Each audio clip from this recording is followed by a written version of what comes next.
Long ago, in a small desert kingdom, lived a wise man named Joseph and his young son John.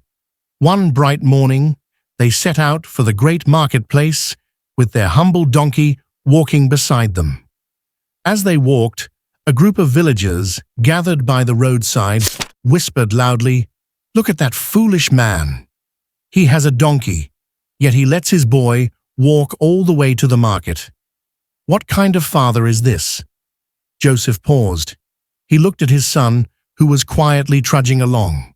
With a gentle smile, he said, "Come, John, let your little feet rest. Ride upon the donkey." John climbed up happily, and they continued. But soon they passed a tea stall, where old men sat sipping from clay cups. One of them shook his head and said, "Shame, the world has lost its respect.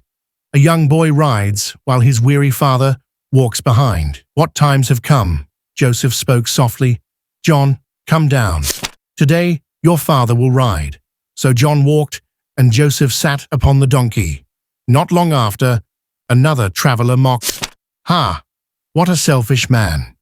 His son walks in the dust, while he rides like a king. No shame at all." Embarrassed, Joseph lifted John and sat him in front of him on the donkey. Father and son now rode together. They hadn't gone far when a group of women fetching water from the well cried out, "Cruelty! See how they burden that poor beast." Donkey at once without pity for the animal. Joseph's face grew red with frustration. "Enough," he muttered. He and John dismounted. But instead of walking, Joseph, desperate to silence the world's voices, hoisted the donkey onto his own back. The sight was ridiculous. As they entered the marketplace, people burst into laughing.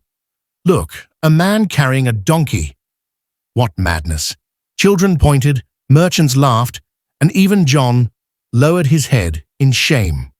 Finally, Joseph put the donkey down. He looked at his son and said, "My child, do you see? Whether we walk, ride, or even carry the donkey itself, people will always speak. Their tongues are never satisfied." And so father, son, and donkey continued together, walking side by side, just as they had begun. In life, no matter what you do, there will always be voices, some praising, some criticizing, and some mocking. If you chase everyone's approval, you will end up carrying burdens that are not yours to bear. The truth is simple. Do what is right in the eyes of your heart and what is pleasing before God. For the world will always find faults, but peace belongs to those who walk with purpose, not with fear of judgment.